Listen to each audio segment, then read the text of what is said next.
Police विभाग द्वारा अलग अलग 350 तरह के पुरस्कार व सम्मान प्राप्त हो चुके हैं। वर्ष 2018 में तत्कालीन डीजीपी ऋषि कुमार शुक्ला ने 25,000 रुपए नगद पुरस्कार दिए। आपको केरल के राज्यपाल ने भारत गौरव अवार्ड से सम्मानित किया है। आपका नाम वर्ल्ड बुक ऑफ रिकॉर्ड में भी दर्ज है। आपकी लोकप्रियता को देखकर आपको मशहूर रियलिटी शो कौन बनेगा करोड़पति में भी आमंत्रित किया गया। आप कपिल शर्मा शो में भी शामिल हुए, जहां आपने अपने अनुभव साझा किए व लोगों को खूब हंसाया। और आज मैं यहां पर मंच पर उन्हें आमंत्रित करने में बहुत ही गौरव महसूस कर रही हूं। तो मैं सर को यहां आमंत्रित करूंगी कि वो इधर आकर हमारे विद्यालयी छात्रों को अपने अनुभव साझा करें।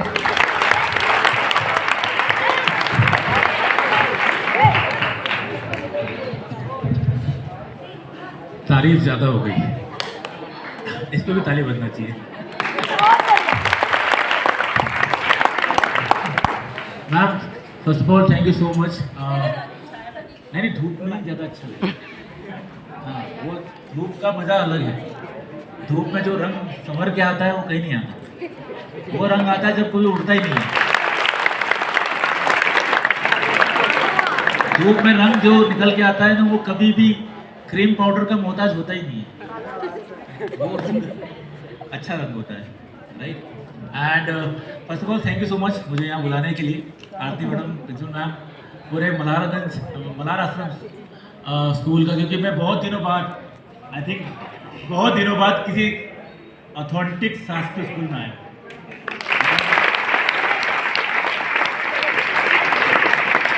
और ये वो स्कूल है, जब मैं पुलिस ज्वाइन किया था मैम, यहाँ पर मैंने पुलिस में जब मैं 1998 में आया था, तो हम लोगों को नहाने की जगह नहीं थी, तो हम डीआरपी लाइन से नहाने यहाँ आते थे। सोचिए आप कि, और यहाँ पर मेरा सर फूटा था।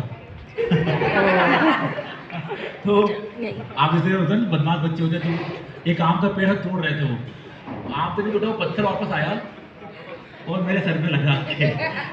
तो और सबसे बड़ी बात कि शासकीय स्कूल में मैंने पढ़ाई करी है, तो शासकीय स्कूल से एक अलग सा कनेक्शन है।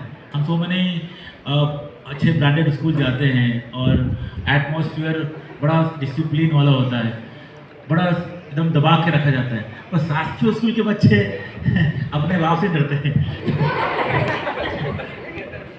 इतने हासिल सही बोलता हूँ, है ना। और एक चीज़ बता दूँ मैं आपको कि जितने ब्रिलियंट और जितने साहसी और जितने मेहनती शासकीय स्कूल के बच्चे होते हैं, वो कहीं के नहीं होते। तो अपने लिए करेंगे।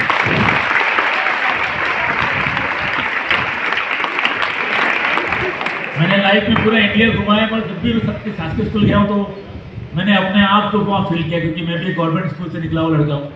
गवर्नमेंट स्कूल में मैम बड़ा अच्छा पहले माहौल था कि टीचर बड़ा मारते थे। अभी मारते कि नहीं मारते नहीं पता, मारते अलाउड नहीं है सर अब मारना। को अभी तो नौकरी बजाना भारी पड़ रहा है। बिल्कुल सही। आजकल तो बच्चे ही ज़्यादा पहलवान हो गए। हम अपने माँ बाप की नहीं सुनते तो आपको सुनेंगे, आए बड़े। नहीं ऐसा एटमॉस्फेयर रहता है, क्योंकि हमें फ्रीडम इतनी दे दी जाती है अपनी फैमिली की तरफ से, और जो एटमॉस्फेयर हमारा मिलता है उसकी वजह से हम लोग थोड़ा सा क्रेडिट ले लेते हैं और अपने आप को इतना एडवांस समझते हैं, जो मैं भी समझता था। मुझे ऐसा लगता था आज मेरे को कोई ज्ञान मत बांटो यार, आया बड़ा ज्ञान बांटने के लिए। मुझे बहुत ज्ञान है। मैं भी जब शासकीय स्कूल में था 9, 10, 11, 12, तो संगति समझते थे। संगति समझते ना, संगति। अच्छा दोस्त मिल गया तो अच्छी गति, बुरा दोस्त मिल गया तो बुरी गति। और अक्सर हमें शासकीय स्कूल में संगति अच्छी नहीं मिलती। संगति बहुत अच्छे से सुनिएगा, है ना, और जिसको नहीं सुनना मुझे बताइएगा, तो मुझे उसको अच्छे से सुनाना आता है। प्लीज शांति सुनिएगा, क्योंकि हमारे टाइम पे हमें स्कूल में कोई गाइड करने नहीं आता था, हमें कोई समझाने नहीं आता था। हमारे पास कोई बड़े बड़े सेलिब्रिटी नहीं आते थे कि हमें कोई, हमारे टाइम पे 99 98, 97, जब आप लोग पैदा भी नहीं होंगे, आई थिंक हुए थे कोई 98? नहीं ना, सब बच्चे ही। तो हम लोग तब पढ़ते थे, तब की बात बता रहा हूँ कि हम लोग भी स्कूल में पढ़ते थे, तो हमको कंट्रोल करना मतलब अपने आप में ट्रैफिक कंट्रोल से ज़्यादा खतरनाक है ना। आप ट्रैफिक पर कंट्रोल हो सकता है, पर शासकीय स्कूल के बच्चों को कंट्रोल करना, ओह माय गॉड, मतलब खतरनाक काम है। और हैट्स ऑफ द टीचर्स, ये भगवान के जो दो रूप है ना, दुनिया में दो तरह के भगवान हैं। एक जो घर में बैठे हैं माँ बाप, जिनने अथाह मेहनत करके कपड़े सिलकर, बर्तन मांज कर, या कोई भी काम करके आपकी फीस भर रहे हो, जो आप कपड़े पहन के बैठे हो ना, वो आपके बाप, माँ और बाप की वजह से, वो पहले भगवान है, जिसकी वजह से आप यहाँ बैठे हो।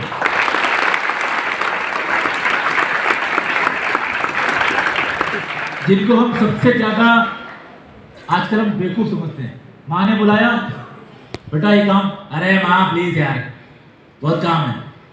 और दोस्त ने बुलाया, चल चल के आते हैं, तो कुत्ते से भागते जाता है। मतलब जिस माँ ने पैदा किया, जिस माँ ने आपको स्ट्रीम पेन सहन करके अपना पेट फड़वा कर, कभी माँ का पेट देखना जाके, वो भी बहुत खूबसूरत औरत रही हो कभी भी, और आप लोगों को पैदा करने में उसने अपना पेट फड़वाया होगा, टाँके लगवाए होंगे, अपनी फिजिक्स की वाट लगाती होगी आप लोगों को पैदा करके पैदा करने में। और हम सबसे ज़्यादा बदतमीजी करते हैं तो अपनी माँ से करते हैं। अगर हम कहना नहीं मानते तो अपनी माँ का नहीं मानते। वो बेचारी सुबह उठाती है, उठ जा बेटा स्कूल जाना है, और हम उसको बोलते हैं माँ प्लीज सर मत खाओ। वो अभी समझ में नहीं आया, जिस दिन आप माँ बाप बनोगे उस दिन समझ में आया कि उस माँ ने कितनी तकलीफ सहन करी होगी आपको पैदा करते वक्त। वो दर्द का एहसास आपको है नहीं अभी। वो दर्द दुनिया का सबसे एक्सट्रीम दर्द है, बहुत ज़्यादा। और वो हमें देते हैं हमारे माँ बाप। ये फ्यूचर में बैठे ना यहाँ पर, हम मस्ती करते रहते हैं, एक दूसरे की टपली मारते हैं, मजाक उड़ाते हैं एक दूसरे का, आया बड़ा, टेपा, बेवकूफ, मोटा, पतला, अपने आप को बहुत एडवांस समझते हैं। पर वो माँ बाप का सोचना कभी, जिन्होंने कितनी मेहनत से आपकी फीस भर रहे होंगे, जो कपड़े पहन रखे ना आपने, यूनिफॉर्म, कितना ध्यान रखते होंगे उसका, और हम उनको इज्जत नहीं देते। पहला भगवान। और दूसरे भगवान ये खड़े हैं, मेरी दुनिया के ये भगवान है।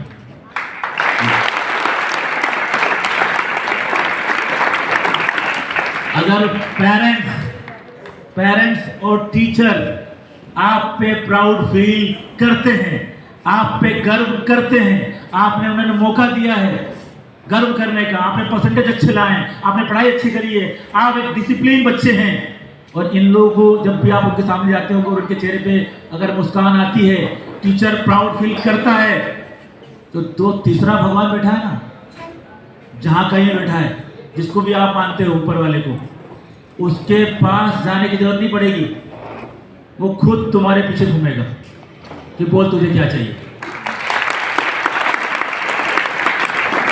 वो खुद घूमेगा, कोई जरूरत नहीं है, कोई जरूरत नहीं है सावन सोमवार और बहुत सारे उपवास करने की, बहुत सारे पूजा पाठ करने की। अगर आप अपने माँ बाप के लिए हुए तो भगवान के क्या होंगे? अगर आप अपने गुरु के लिए हुए तो भगवान के क्या होंगे? तो पहले अगर जीवन प्राप्त किया है हम लोगों ने इंसान बनने का, तो पहला हक माँ बाप का, दूसरा टीचर का। और अगर ये आपने प्राउड फील करा दिया तो यकीन मान लेना आप बहुत आगे जाओ। दुनिया क्या कहती है, क्या कहेगी, दोस्त क्या सोचेंगे, क्या बोलेंगे, ये तब तक जब तक आप पढ़ रहे हो। उसके बाद फ्यूचर आपका है। पढ़ाई अच्छी करी तो फ्यूचर बहुत अच्छा जाएगा, नहीं करी तो यकीन मानिएगा कुछ नहीं मिलने वाला, कुछ नहीं। मैं इसीलिए धूप में खड़ा हूँ ताकि आपको मेरा घर में देख के पेन कम हो, वरना मैं छाँव में खड़ा जाऊंगा ना तो आपको धूप ज़्यादा लगेगी। ये फैक्ट बता रहा हूँ। पर मैं यहाँ खड़ा रहूँगा ना तो आपको धूप कम लगेगी, गर्मी कम लगेगी, क्योंकि आपका ध्यान मेरे पे जाएगा। ये भी तो खड़ा है बेचारा, तो आपको थोड़ा दर्द कम होगा। ठीक है, चक्कर तो नहीं आ रहे, बैठ जाना है। सो मैं बता रहा था कि ये दो भगवान है ना, ये टीचर्स और पेरेंट्स, ये दोनों मुझसे हर्ट थे। इतना आसान नहीं है। मतलब मैं संगति समझ रहा था ना, संगति। तो मेरा एक दोस्त था, है ना, बहुत ही बचपन का दोस्त, बहुत ही प्यारा दोस्त, राम नाम था उसका और बचपन के दोस्त था। हमारी दोस्ती ऐसी थी कि अगर फेल हुए तो साथ में फेल होंगे। यहाँ 10th में कितने बच्चे हैं? 10th क्लास,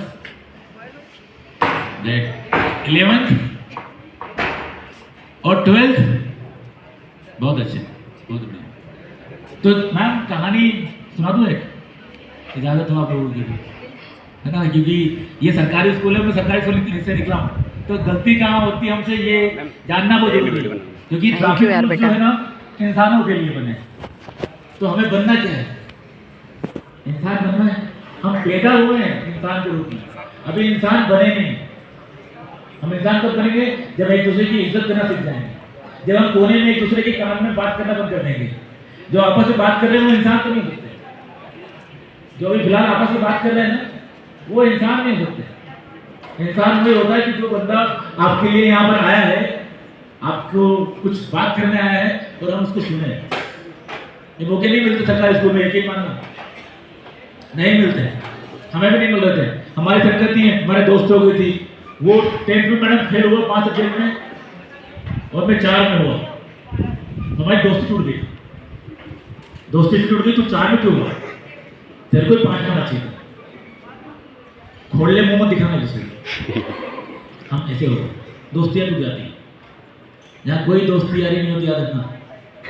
दोस्ती यारी प्यार मोहब्बत आई लव यू जो चिपकाने की आदत है ना, ये बंद कर देना। कोई काम नहीं आने वाला, सिवाय एक चीज काम आएगी, वो है एजुकेशन, वो है सिर्फ पढ़ाई। उस पढ़ाई के बीच में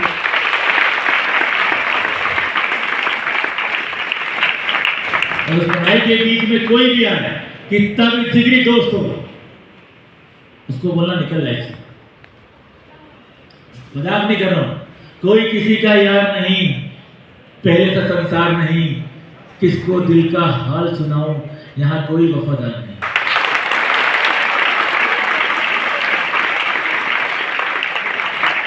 तो सरकारी स्कूल में पढ़ता था तो मेरे भी टीचर थे, जानते थे हमारे औकात जो है ना, एक्चुअल औकात, हम पढ़ने में दिखते अच्छे हैं, कितने बुरे हैं ये भगवान जानते हैं। इनको अच्छे से पता है कि ये क्या करेगा आगे चल, इनको अच्छे से पता। और मेरे बारे में इनकी राय अच्छी थी कि ये जिंदगी भर जूते खाएगा, क्योंकि मेरे फादर पुलिस में थे, एकदम ईमानदार पुलिस वाले, तो वो डंडे से मारते थे कहते। तो मैं 10th फेल हुआ तो मैम पापा ने कुत्ते से लेकर मारा। मैं क्रिकेट जो भी बातें करके जा सकता था अच्छी अच्छी, ट्रैफिक रूल्स ये होता है, ऐसे चलना चाहिए, ऐसा करना चाहिए, मगर नहीं। बड़ी मुश्किल से मुझे मौका मिला सरकारी स्कूल में आने का। आज मैं फील कर रहा हूँ आपकी जगह अपने आप को। एक दिन मैं भी ऐसा बिठा जाता था सरकारी स्कूल में, और निहायत ही अनडिसिप्लिन बच्चा था मैं, जिसकी संगति गलत हो गई थी।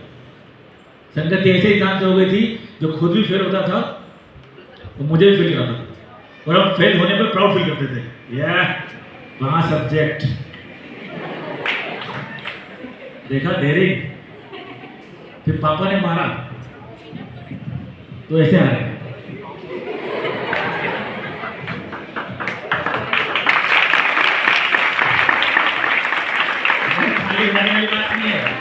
उधर से मेरा दोस्त भी आ रहा है, उधर हम एक दूसरे को देख रहे हैं, एक दूसरे को अरे कितना मारा है, मेरे बाप ने मारा। अब वो होता क्या है ना, मार खाते खाते हम हो गए थे बेशरम, है ना भाई, क्या कैमरा खुलेगा तो पूरी कहानी सुन लेगा कैमरे में। तो हम मार खाते खाते क्या हो गए थे, बेशरम हो जाता ना, क्योंकि हम संगति गलत थी, हमको कोई गाइड करने वाला नहीं था कि तू गलत कर रहा भाई, तेरे माँ बाप बड़ी मुश्किल से तेरे से फीस भर रहे हैं, तो तू तेल लगा रहा है, चुन्नी कर रहा है, जो कपड़े पहन रहा हो तेरी माँ सिलाई करके पहने, ऐसे कमाने बेचारी, तो तू क्या कर रहा है? आज नाश्ता तेरा भाई कर रहा है, औकात जेब में पैसे है नहीं, बाप ने पैसे दिए, अपने दोस्तों के साथ चार पट्टी कैसे पानी बता से बेच लो, जैसे कमा के लाया हो, हमें हॉस्पिटल मम्मी पापा ने पैसे दिए हैं, भाई हमारी संगति हो गई थी गलत। अब गलत हो गई थी तो फेल हुए, पापा ने मारा, फिर हम अगली बार फिर 10th में बैठ गए। तो गलती से मैं पास हो गया, ग्रेस से। मेरा दोस्त फेल हो गया, हमारी दोस्ती टूट गई, क्योंकि वो इतनी चाहता था कि मैं पास हूँ। ठीक है, एंड अरे बैठे रहती थी ना, क्यों डिस्टर्ब कर रही थी? अगर आना था तो आज तो छाव हो गई है। हेलो भगवान जी, ट्रैफिक रोक दिया, मैं कैसे रुकूंगा? छाव करो, छाव। अभी छाव हो गई है।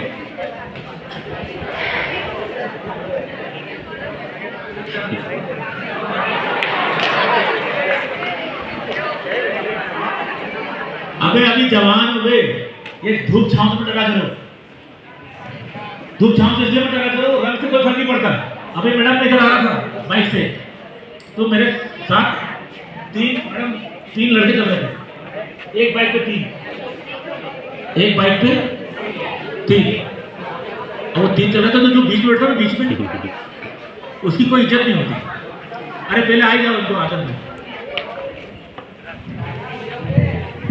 ये है सरकारी स्कूल, यही चलता है। मेरी स्पीच खत्म हो जाएगी, ये बैठना खत्म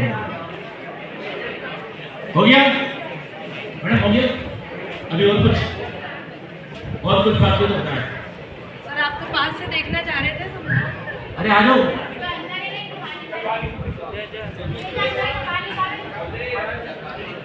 जिसने करी शर्म उसके फूटे बेटा आ शर्म। जाइए सब लोग, आपको सर को पास से देखना है ना, आ जाइए यहाँ, आ जाइए, उठिए फटाफट, चलिए मूव, पास से देखना? माय गॉड, चलिए। अरे दे दीजिए। ओके, बैठ जाओ गाँव, बैठ जाओ। अभिषेक बैठ जा। मेरी धरती में स्पीच हो रही है। हो गया, डन। और कुछ बाकी है? अब जब तक भी शुरू नहीं करो तब तक ये बैठ नहीं जाएंगे।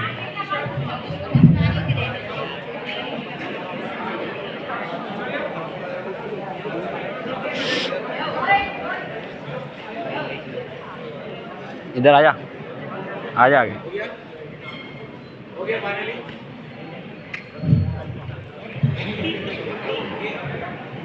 अरे हो गया, अभी बचा है कुछ? सर हो गया, डन। बोलू क्या है? कितना डिस्टर्ब कर रहे थे, कितनी पेट गाने सुना रहा था मैं, कहाँ फंस गया। तो हाँ, कहाँ से खत्म थे? हाँ, मैं फेल हो गया था, पापा ने मारा, हम दोनों को। हाँ, 10th में पास हो गया था।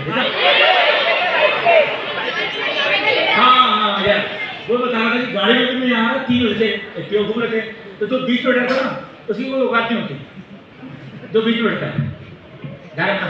अगर तुम 3 दोस्त जा रहे हो, तुमको बीच में बैठाया है, समझ रहे हो, तुम ढक्कन हो। ढक्कन क्यों बताया तुम? जो आगे बैठता है ना, वो गाड़ी के चलाता है।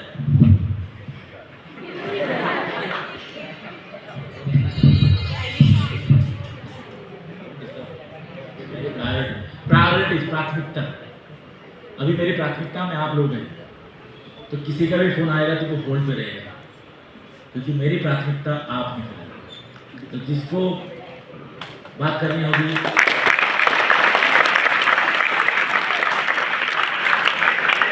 यही लाइफ है, अपनी प्राथमिकता सेट करो कि आपकी प्राथमिकता क्या शुरू होती है। वो 3 लड़के आए थे, तो वो पहले जो आगे लड़के बैठा था वो गाड़ी ड्राइव कर रहा था, इसके पास में एक लड़की एक्टिवा चला रही थी और यहाँ मैं चला रहा था। अभी क्या हुआ कि जो 3 लड़के थे, उसमें जो आगे बैठा था ना, वो गाड़ी से चला सकता है ऐसा, जो पीछे बैठा था ना, वो भी ऐसे, और जो बीच में बैठता है ना, वैसे बैठता है। उसका बेचारा कुछ नहीं सकता, आगे पीछे वाले बदबू वाला सुन रहा है, तो कभी बीच में बैठना। एक तो 3 सवारी बैठना मत, और अगर आपका दोस्त बैठा रहा, समझ जाना कि आप बेवकूफ आदमी हो, तो तीनों दोस्तों आपकी कोई इज्जत है नहीं। ठीक है, अब वो 3 दोस्त जो थे, उन्होंने क्या करा, आगे गाड़ी चला रहे थे, यहाँ लड़की चल रही थी और यहाँ मैं चल रहा था। बैठ गए और कुछ बाकी रह गया, अभी भी कुछ बाकी है। सर, ओ सर, मार साहब खत्म कर दो सर, हो गया। चलो तो क्या हुआ, अब इधर आ जाओ, ध्यान केंद्रित करिए पढ़ाई पर। अब जो 3 लड़के थे, लड़की थी, मैं था, अपन आगे चले जाओ, अपन बुजुर्ग आदमी थोड़े से, लड़का लड़की साथ चल रहे तो मैं क्यों डिस्टर्ब करूँ। थोड़ी देर बाद आवाज आई, तो कोने में आपको ध्यान हो, वीआईपी कोने में इडली का पेड़ दिखा पड़ा, तो धड़ाम से आवाज आई, मैंने पीछे मुड़ के देखा तो 3 एक्टिवा लड़के पेड़ में घुसे हुए थे। तो मैंने कहा यार खाली रोड पड़ा हुआ है, इतना चौड़ा पेड़ है, ये घुसे कैसे। तो मैंने कहा देखा, मुड़ के देखा तो तीनों ठीक थे, एक दूसरे को मार रहे थे। फिर मैंने कहा अच्छी बात है। फिर आगे बढ़ा तो पानी बचाने वाले अंकल कोने बैठे हैं, उसके कोने में एक डिवाइडर लगा हुआ है, वहीं पर खंबा बिजली का। फिर आवाज आई, पीछे मुड़ के देखा तो वो जो लड़की थी वो डिवाइडर में घुसी हुई थी। मैंने कहा मैडम कोई दिक्कत तो है, छोड़ दे। मैंने कहा मल्हार आश्रम पहली बार जा रहा हूँ, रात में भूत ऊत तो नहीं है। हाँ भाई, रात तक खतरनाक है, रात में आओ तो नींद ना आए। मैडम सच में रात बड़ा खतरनाक इधर आने का, अगर रात में कोई आ जाए ना तो भूत ही चूड़े मिलेंगे उधर। तो मैं रुक गया, मैंने कहा भाई रुक जाओ, ये खाली रोड पड़ा है, एक पेड़ में घुस गया, एक डिवाइडर में, मैं तीसरा नंबर मेरा है। तो अपन रुक गए, तो तीनों लड़के आए, मैंने पूछा क्यों भाई तेरे को इतना थोड़ा पेड़ में दिखा, तो जो बीच वाला था ना उसको गुबार निकला। मैंने सर इसको कब से बोल रहा हूँ सामने दिख के चला, ये बार बार ऐसा कर रहा था। अगली बार ऐसा किया, पेड़ आया घुस गया। मैंने कहा शाबाश, तेरे साथ पैसा होना था। फिर मैंने लड़की से पूछा मैडम आपको ये इतना चौड़ा डिवाइडर नहीं दिखा। लड़की ने कहा सर मैं आपको देख रही थी।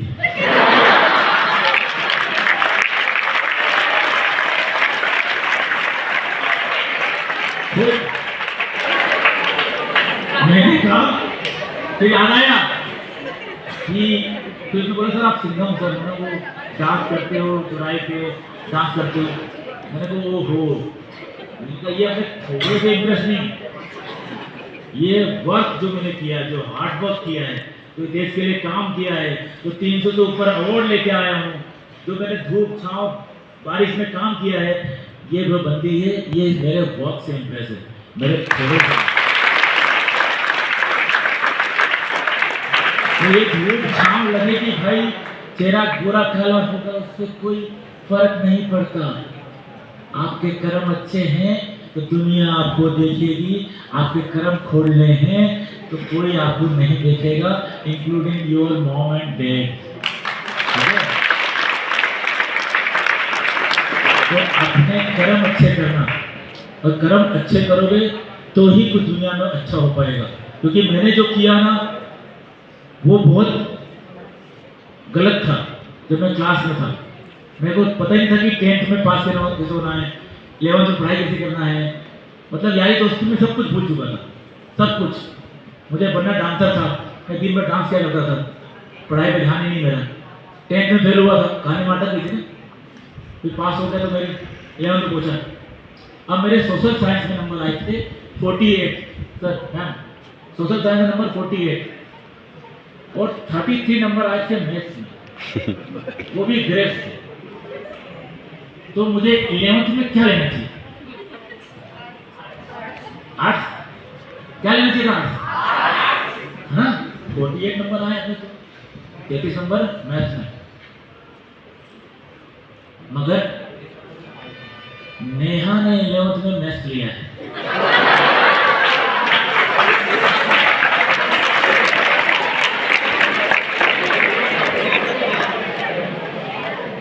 नेहा मेरी फ्रेंड थी, उसके 98 परसेंटेज आए थे, 98 आए थे 10th में, मेरे 34। उसने मैथ्स लिया, उसको समझ में आता है, मैंने मैथ्स लिया, मेरे समझ में किसी को नहीं आया।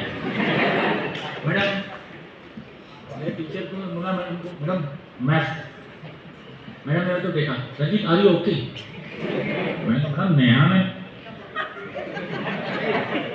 मैथ्स लिया है तो आप अपनी औकात भूल गए। अपनी औकात 8 वाली थी, पर नेहा ने क्या लिया तो आप अपनी औकात भूल गए। इलेट में अपन ने मैथ्स ले लिया मैं, और जैसे मैथ्स की बुक खरीदने गया मैं, ये मोटी मोटी बुक, मैं घबरा गया, ये क्या है? बोले मैथ्स लिया है तुझे? मैंने कहा मैडम गरीब, मैं दिन में पढ़ाई ना करूं बस। अच्छा ऐसा भी नहीं कि नेहा मेरे दोस्त थी। सरकारी स्कूल में 1 साइडेड लव चलता है।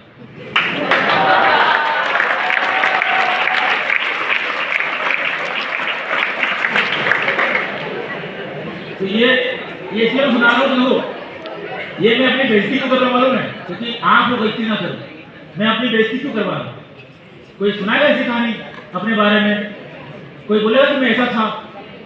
मैं इसलिए क्योंकि जो गलती मैं करके बैठा हूँ, आप मेरे भाई बहन हो, बच्चे बराबर हो, प्लीज आप गलती मत करना। मेरा बेटा फाइनल ईयर में है ये JSIT कॉलेज में, अब सब मेरे बच्चे बराबर हो। मैं वो इसलिए बता रहा हूँ क्योंकि जो गलती मैंने की है वो आप मत करना। आप फोकस रहना अपनी पढ़ाई पर, कोई दोस्तियारी नहीं होती। 11th में फेल हुआ वापस में, नेहा 12th चली गई, मैं 11th में रह गया, फेल हो गया। फिर एक ऐसे गुरु होते हैं ना, इन्होंने पास कर दिया। 11th is not a board, है ना, कॉपी ये चेक होती होगी तो पास हो गया, वरना अच्छा नहीं है। क्योंकि मैडम को मालूम था कि मेरे पापा मुझे बहुत मारेंगे थे। ये टीचर थी मैडम, पता नहीं स्कूल में टीचर होती जिनको हम उधर लाइक करते कि यार ये मैडम अच्छी है। तो मेरे टाइम पे भी एक सुरेखा मैडम थी, उनको पता था कि यार इसके फादर इसको बहुत मारेंगे, तो उन्होंने पास कर दिया। अब पहुंचे अपन कहाँ पर, और 12th क्या हो गया, काफी कहाँ जाएगी, मेरा क्या होगा? गए पर हर पेज पे लिख के आए, सर प्लीज पास कर देना, पापा बहुत मारेंगे, क्योंकि आता तो कुछ था ही नहीं। अब 12th का रिजल्ट आया, मेरा दोस्त 11th में पास हो गया तो 12th मेरे बराबर आ गया। हम दोनों दोस्त, मैं और राम, 12th का रिजल्ट लेने गए, दोनों 5 सब्जेक्ट में फेल हो गए। सब में नंबर 0 0 0 0 0। अच्छा वो मैडम को पता था मेरे गुरु को कि इस बार हम मरने वाले हैं, क्योंकि इस बार पापा छोड़े नहीं हैं, और हम भी संगति में इतने बेसरम हो गए थे तो पापा डंडे से मारते हैं यार, इस बार कुछ अलग तरीके से मारते हैं। तो घर ये जो स्कूल के बाहर बैम्बू बांस वगैरह होता है ना, तो मैंने उसमें से हरी वाली मोटी और जंगली सुना, मेरे पापा डंडे से मारते मजा नहीं आता है। और उसको पिक्चर आई थी DDLJ, दिल वाले दुल्हनिया ले जाएंगे, रिलीज हुई थी शाहरुख खान की, तो उसका वो पोस्ट चल रहा था वाला। तो अपन घर पहुंचे, मैडम ने बोला, मैडम जी आपको आंसू थे, जो गुरु होते हैं उनको पता था कि मरने वाला है। तो मैंने मैडम से कॉपी ली, तो मैडम ने मेरे को देखा, अलविदा रंजीत। मैंने कहा ये अलविदा क्यों बोल रहे हो, क्या हो गया? कहते नहीं, अच्छा उस मैडम को पता था कि मेरे साथ क्या होने वाला है, तो वो मेरे घर पहले ही पहुंच गई। मैं घर पहुंचा, पापा ऐसे देखे, मैंने पापा रिजल्ट, तो डंडा निकाला मैंने, पापा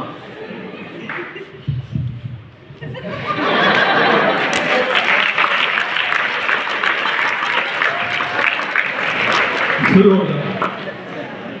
वो जो दिन था ना मैम, वो जो दिन था उसकी वजह से मैं आज तक चश्मा पहनता हूँ। वो जो दिन था, मैं आके आई कांटेक्ट नहीं करता किसी। वो जो दिन था मैंने लाइफ बदल दी। 5 मिनट हो गया, 10 मिनट हो गया, पापा मार नहीं रहे, तो मैं पोज लेकर खड़ा हो गया। फिर एक दूर से आवाज आ रही थी, बहुत जोर जोर से चिल्लाने की, रोने की, बहुत जोर से। मैंने कहा ये तो मेरी माँ की आवाज़ है। मैंने यार ये माँ की आवाज़ चिल्ला क्यों रही है? फिर मैंने मुड़ के देखा तो पापा नहीं थे कुर्सी पे, और 2 कमरे छोड़ के मेरा मकान था, तो वहाँ से बहुत जोर से आवाज़ आ रही थी रोने की। उसमें एक आवाज़ आई थी, मेरी माँ यूपी की है, तो यूपी में बोल रही थी कि जा ये बड़का तहरा मेरा बेटा भगवान केहू के न दे। तो इसका मतलब होता है, मेरे को घर में बड़े बोलते थे, बड़े नाम था मेरा, तो बोले कि तेरे जैसा बेटा भगवान किसी को ना दे। ये मेरी माँ की आवाज़ बार बार चिल्ला चिल्ला के आ रही थी। तो हमारा घर थोड़ा टूटा फूटा था, घर के दरवाजे में एक बड़ा होल था। मैंने सोल में झाँक के देखा तो मेरी माँ पूरी ब्लड में सनी हुई थी, पूरी खूनी खून हो रही थी। माँ खूब रो रही थी, खूब दर्द हो रहा था, और रो रही थी खूनी खून। मेरे फादर कोने में बेहोश पड़े हुए थे, लाइक डेड। मैं पहली बार डरा, क्या ये क्या कर दिया मैं।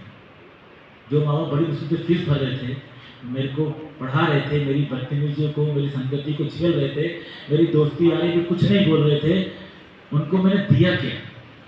मेरी माँ ने क्या बोला कि तेरे जैसा बेटा भगवान किसी को ना दे। मतलब आप सोचिए कि वो माँ जिसने कोख से पैदा किया, वो माँ जिसने दर्द सहन किया, उस वो माँ जिसको टाके देखना आप घर जाके टाके अपने माँ के पेट में, कितना पेन सहन किया होगा, उसको मैंने क्या दिया। उसको मैंने दर्द दिया। जो डंडा मैं लेके आया था मेरे मार खाने के लिए, मैम, उस डंडे से मेरे फादर ने मेरी माँ को मारा था। वो इतना मारा था कि पूरा खून खून कर दिया। क्या कर दिया था मैंने एक पाप किया था। और एक माँ जब बदुआ देती ना, यकीन मानिए, दुआ मिले ना मिले, अपनी माँ की बदुआ मत लेना, जिंदगी भर पछताओगे, रोते रहोगे, आगे नहीं बढ़ पाओगे कभी लाइफ में। उस माँ को कभी हर्ट मत करना, वो भगवान का जीता चाहता स्वरूप है। और मैं वो इंसान था जो उसको हर्ट कर रहा था, तकलीफ दे रहा था। और उस दिन डिसाइड कर लिया था मैम कि मैंने लाइफ में कि आज के बाद इनके आंखों में आंसू हमेशा आएंगे मेरी वजह से। पर अगली बार जब आंखों में आंसू आएंगे ना, तो वो शर्म के नहीं होंगे, वो दर्द के नहीं होंगे, वो प्राउड के होंगे, वो गर्व के होंगे।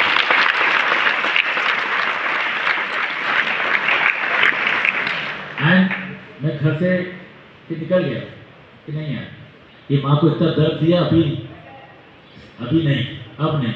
अब आंखें तब मिलाऊंगा जब कुछ ऐसा करके दिखाऊंगा लाइफ में कि ये बोलेगी कि कुछ और। 8 साल मैंने मेहनत करी, 8 साल घर से निकला, प्लेटफॉर्म पे सोया, लोगों के बर्तन मारे, क्या क्या नहीं किया। 8 साल पुलिस में भर्ती होकर काम किया, क्या क्या काम किया नहीं बताऊंगा मैं आपको। पर 8 साल लगे ना। 8 साल की कड़ी मेहनत के बाद भोपाल मुझे बुलाया गया, मध्य प्रदेश गौरव अवार्ड इस सीने पे लगाया गया था। 8 साल के बाद मेरे माँ बाप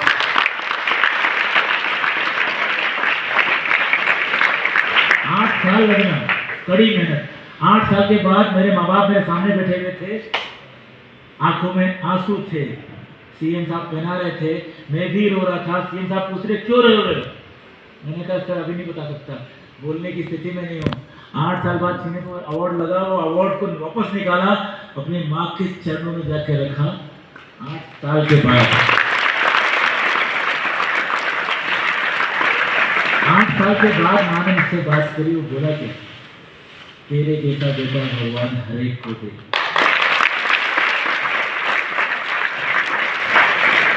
ये कर्ज है आपकी माँ के ऊपर आपका, आपको ये सुनना है, जानना। मेरे फादर में कैसे चलो था 12th फेल हुआ, हम चलते कैसे थे ना, चलते कैसे थे ऐसे। अभी मेरे फादर कैसे चलते हैं दिखाता हूँ।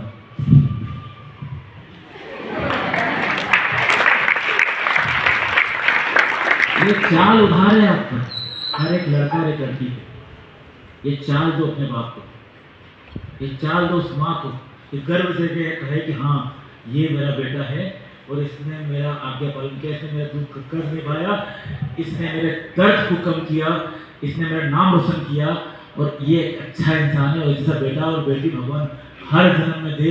अगर ये माँ बाप बोल दिए आपके लिए, समझ जाना कि वो जो है ना, वहाँ घंटा नहीं बनाना पड़ेगा, वो खुद आपके पीछे चलेंगे कि बोल के क्या चाहिए।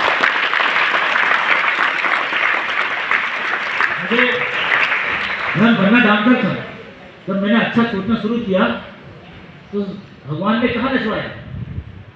सोचिए आप, मैं कहाँ तो स्टेट ट्रांसफर करता था, नचवाया था उसने मुझे चौराहे पे। आखिर जब अच्छा काम करना निकला तो उसको पता था इसको बनना क्या है। उसको बनना था डांसर, हीरो ना, हीरो बनना था मुझे बचपन में, सपना इस तरह दिखता था मैं वाले। और आज बड़े बड़े स्टार नहीं आते, बन गया ना हीरो। आपके कर्मों की पूजा होगी, आपके कर्मों से आप पहचाने जाओगे। ऐसा कोई काम मत करा करना लाइफ में। मैं इसलिए स्टोरी सुना के आया क्योंकि मुझे पता था कि हम सब गलतियां कर रहे हैं। आज आप घर जाना, प्लीज आपसे निवेदन है, घर जाना और माँ बैठी होगी घर पे, और जाते से ही बैग रख कर उस माँ को पाँव छूना, सर झुका के देख लेना, वो रो देगी। हमने इतना दूर कर दिया अपनी माँ को। सच लगाना, मुझे बताना इंस्टाग्राम पे किसकी मार हुई। घर जाना और ये करना मेरे लिए आज, उस माँ के पाँव छूना छुप कर, वो माँ बोलना मेरे माथे पे, माँ सर हाथ फेर दो। लेकिन माना जितने भी आपके गलतियां है ना, जितने भी आपके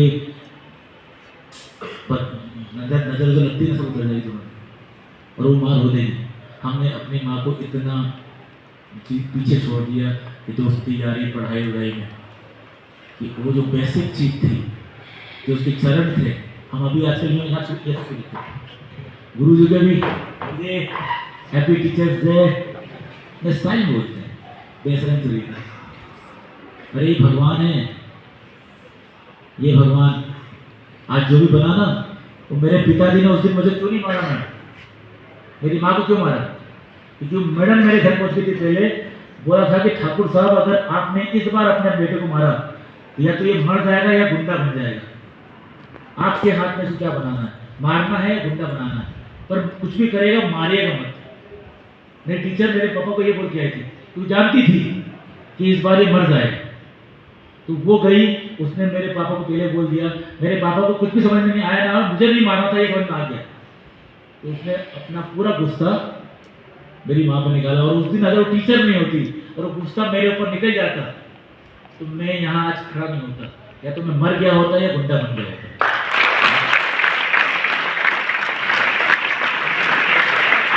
तो दो ही लोग कहाँ थे यहाँ पे बोलते हैं। आज मैम 394 अवार्ड है मेरे पास, मेरे माता पिता 394 बार आए और रोए हंस के। मगर एक चीज बता दूं आपको, इतना आसान नहीं है। जब मैंने पहले बार डांस करना स्टार्ट किया ना, लोगों ने क्या कहा था, पागल हो गया, भांग खा के आए। अभी डांस करने के लिए क्या चाहिए होता है, क्या चाहिए होता है? डीजे, म्यूजिक चाहिए होता है ना। बिना म्यूजिक डांस करोगे लोग क्या कहेंगे, पागल कहेंगे। मैंने 2003 में मैंने स्टार्ट किया डांस करना बिना म्यूजिक के, क्योंकि मैं किसी से मोहब्बत करता। मोहब्बत समझते हैं? लव है ना, लव। मैं भी किसी से मोहब्बत करता हूँ, इस वजह से आज मैं खड़ा हूँ। सुबह उसको देखना बहुत जरूरी है। अगर वो ना दिखेगी ना, तो मेरे को अंदर एनर्जी नहीं आएगी, और जब भी मैं थक जाता हूँ तो फिर देखता हूँ। अगर आसपास नहीं तो मोबाइल में निकाल देखता हूँ। उस मोहब्बत का नाम पता आपको क्या है? जानना चाहेंगे? The national flag of India, Bharat का राष्ट्रीय ध्वज।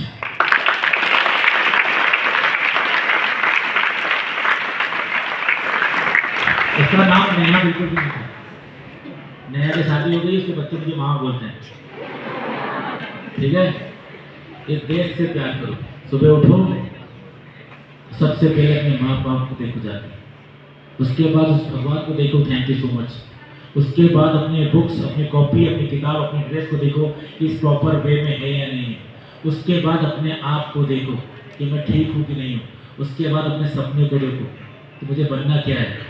उसके बाद कोई दोस्ती, यारी, प्यार, मोहब्बत। ये 5 चीज़ें इंपॉर्टेंट है। उठते से ही अपने माँ बाप के पाँव, भगवान के दर्शन, अपनी बुक्स, अपने सपनों के लिए जीना, अपने आप को देखना और फिर अपने सपने को देखना कि बनना क्या है।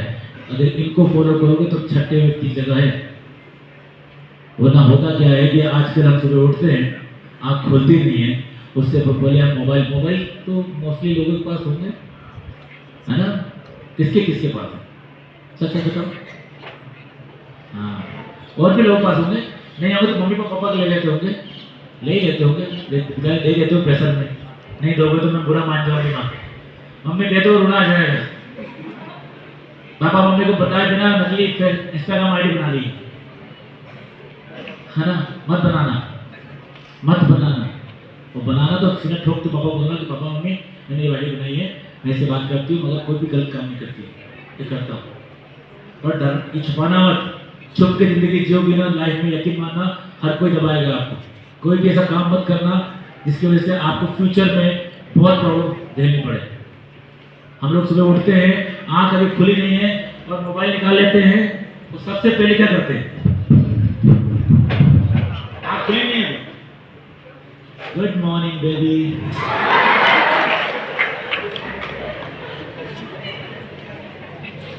कपड़े खरीदने के पैसे नहीं है ना? सबसे पहले अभी ये हो गया। अरे सर माना चाहिए कि अपनी माँ के पाँव नहीं दिखे तो मोबाइल में किसी को सुबह दिखाई, रिप्लाई नहीं आया तो गुस्सा हो रहा है, रिप्लाई नहीं आ रहा है, ये कहाँ लगा हुआ है, ये कहाँ लगी हुई, बेवफा तो नहीं होगी, इसको मिलो बताता हूँ। मतलब ध्यान बढ़ने पे ही नहीं, ध्यान गया कहीं और। अभी चट्टी खरीदने के पैसे नहीं है और गुड मॉर्निंग डे भी चल रहा है, औकात तुम्हारी 2 कौड़ी की नहीं है। अरे पढ़ना है भाई, यकीन मानना, पढ़ना है, अपनी जिंदगी लगा देना अपनी पढ़ाई में, सपने पूरे हो जाएंगे। वरना जिंदगी भर दूसरों का मुंह देखते फिरोगे, डांट खाते फिरोगे, कोई बचाने वाला नहीं होगा। इंसान के बच्चे हो, इंसान बनना, और जिस दिन इंसान बन जाओगे यकीन मानना ट्रैफिक रूल्स भी फॉलो कर लोगे। तो मरना है तो देश के लिए मरना, कोई भी काम रोड पे ऐसा मत करना जिसकी वजह से आपकी मौत रोड पे हो जाए। क्योंकि लास्ट ईयर 13,000 बच्चे जिनकी एज 16, 17, 18 साल थी, 13,000 बच्चों की मौत हुई है रोड पर। उनके माँ बाप से पूछिए कि क्या सपने देखे होंगे, वो कहाँ पड़े थे रोड पर। उसमें से 113 साइकिल चलाते थे, ऐसे ऐसे ऐसे ऐसे जैसे उनके घर की रोड हो। और हमको बता रहा है जो काट के निकाल लूंगा, स्टाइल है अपने पास, वो स्टाइल बहुत बुरी हो जाएगी भाई, बहुत बुरी। मरना तो देश के लिए मरना, और अपनी बॉडी को घर भेजना है तो एक्सीडेंट के खून के कपड़े में नहीं, देश के तिरंगे में लपेट के घर बैठना।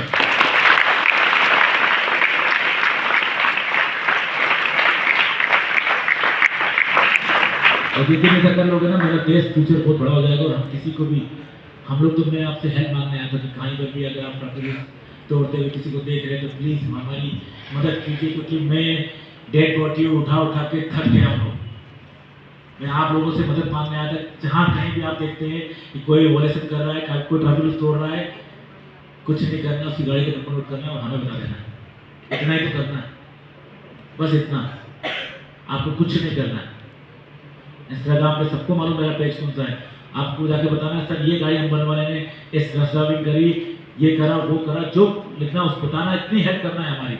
और जहाँ लोग मिल रहे हैं आपको, उनको बोलना प्लीज़ हेलमेट पहनिए, सीट बेल्ट लगाई, क्योंकि हमारे देश में कोविड के टाइम पर 1.5 से 2 लाख लोग मरे थे। 1.5 से 2 लाख की आबादी का एक गाँव होता है, एक गाँव बन जाएगा। और इतने ही लोग हर साल हिंदुस्तान में रोड पे मर रहे हैं। अपनी उसका एकमात्र सबसे बड़ा कारण है over speeding, over confidence. Road पर इन दोनों चीज़ों को अलग रखें, सेफली घर जाए, क्योंकि आपके घर में आपके मॉम डैड आपका वेट कर रहे हैं, कोई और करे न करे। मेरे दोस्त की मैम 7 दिन पहले डेथ हुई, अभी 7 दिन पहले रोड एक्सीडेंट में। और जितने दोस्त यार थे उसमें से कोई भी घर नहीं पहुंचा। उसकी बीवी, उसके छोटे 2 बच्चे यतीम हो गए। और वो दोस्त आज भी जाके कहीं दारू पी रहे हैं, मस्ती कर रहे हैं, कोई फर्क नहीं पड़ता आपके मरने से। फर्क पड़ता है सिर्फ और सिर्फ आपकी फैमिली को। आपके दोस्त यार ये बोलेंगे अरे अच्छा था यार, मर गया, और कुछ नहीं करेंगे आपको। आपकी माँ को वापस बेटे का काम करने नहीं जाएंगे, उसकी हेल्प करने जाएंगे। तो प्लीज़ अपने दोस्ती यारी चक्कर में अपने कर्तव्य को मत भूलिएगा। अच्छे बच्चे बनिएगा, अच्छे बेटे बनिएगा, ताकि हर माँ बाप प्राउड फील करे और एक कहे कि तेरे जैसा बेटा और बेटी भगवान हर जन्म में दे। जय हिंद, जय भारत।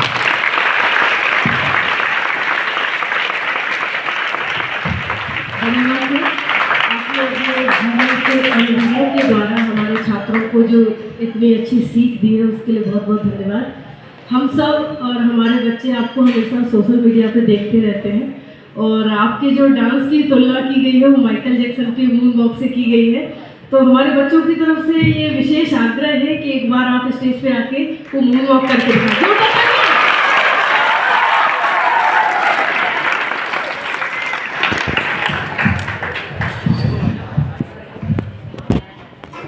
गाँव में मौत तो आ गई, गड्ढे बहुत हैं। अगर आप लोग की फरमाइश में मैं एक बार नहीं 1000 बार आ सकता हूँ।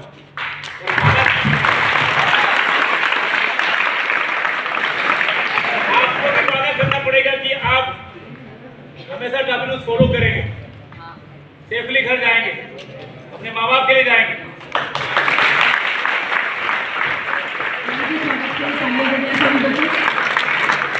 आ देना है।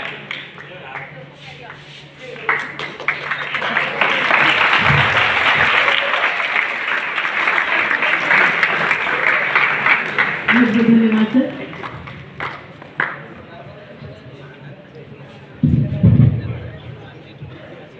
कार्यक्रम को आगे बढ़ाते हुए मैं श्रीमती आरती मौर्य मैम जी को आमंत्रित करना चाहूंगी। जोरदार तालियों से स्वागत कीजिए। धन्यवाद मैम। जैसे कि प्रिंसिपल मैम के आग्रह पे आज जो कार्यक्रम आप लोगों के बीच रखा